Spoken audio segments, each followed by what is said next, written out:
बच्चे जीवन की सीख। तीसरी बकरी। रोहित और मोहित बड़े शरारती थे। दोनों 5th स्टैंडर्ड के स्टूडेंट थे और एक साथ ही स्कूल आया जाया करते थे। एक दिन जब स्कूल की छुट्टी हो गई तब मोहित ने रोहित से कहा, दोस्त, मेरे दिमाग में एक आइडिया है। बताओ बताओ, क्या आइडिया है? वो देखो, सामने 3 बकरियां चर रही है। रोहित, तो इनसे हमें क्या लेना देना है? हम आज सबसे अंत में स्कूल से निकलेंगे और जाने से पहले इन बकरियों को पकड़कर स्कूल में छोड़ देंगे। कल जब स्कूल खुलेगा तब सभी इन्हें खोजने में अपना समय बर्बाद करेंगे और हमें पढ़ाई नहीं करनी पड़ेगी। पर इतनी बड़ी बकरियां खोजना कोई कठिन काम थोड़े ही है। कुछ ही समय में ये मिल जाएंगी और फिर सब कुछ नॉर्मल हो जाएगा। हाँ, यही तो बात है। वे बकरियां आसानी से नहीं ढूंढ पाएंगे।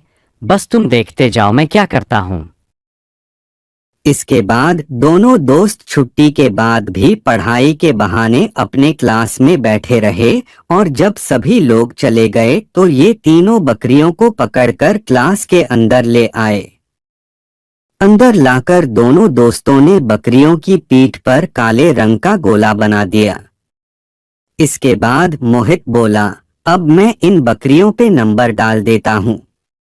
और उसने सफेद रंग से नंबर लिखने शुरू किए। पहली बकरी पे नंबर 1, दूसरी पे नंबर 2 और तीसरी पे नंबर 4। ये क्या? तुमने तीसरी बकरी पे नंबर 4 क्यों डाल दिया? दोस्त, यही तो मेरा आइडिया है। अब कल देखना, सभी तीसरी नंबर की बकरी ढूंढने में पूरा दिन निकाल देंगे और वो कभी मिलेगी ही नहीं। अगले दिन दोनों दोस्त समय से कुछ पहले ही स्कूल पहुंच गए। थोड़ी ही देर में स्कूल के अंदर बकरियों के होने का शोर मच गया। कोई चिल्ला रहा था, 4 बकरियां हैं। पहले, दूसरे और चौथे नंबर की बकरियां तो आसानी से मिल गईं, बस तीसरे नंबर वाली को ढूंढना बाकी है। स्कूल का सारा स्टाफ तीसरे नंबर की बकरी ढूंढने में लगा गया।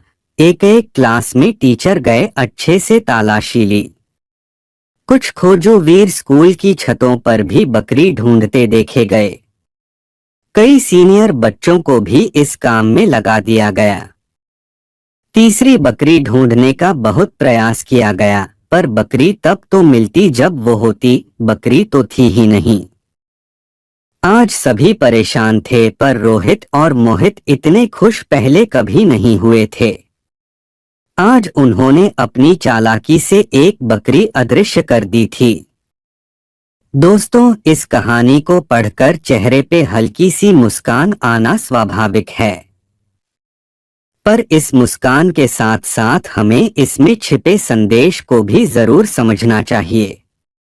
तीसरी बकरी दरअसल वो चीजें हैं जिन्हें खोजने के लिए हम बेचैन हैं, पर वो हमें कभी मिलती ही नहीं, क्योंकि वे रियलिटी में होती ही नहीं। हम ऐसी लाइफ चाहते हैं जो परफेक्ट हो, जिसमें कोई प्रॉब्लम ही ना हो। क्या जरूरी है कि हर वक्त किसी चीज के लिए परेशान रहा जाए? ये भी तो हो सकता है कि हमारी लाइफ में जो कुछ भी है वही हमारे लाइफ पजल को सॉल्व करने के लिए पर्याप्त हो। ये भी तो हो सकता है कि जिस तीसरी चीज की हम तलाश कर रहे हैं वो हकीकत में हो ही ना, और हम पहले से ही कंप्लीट हों।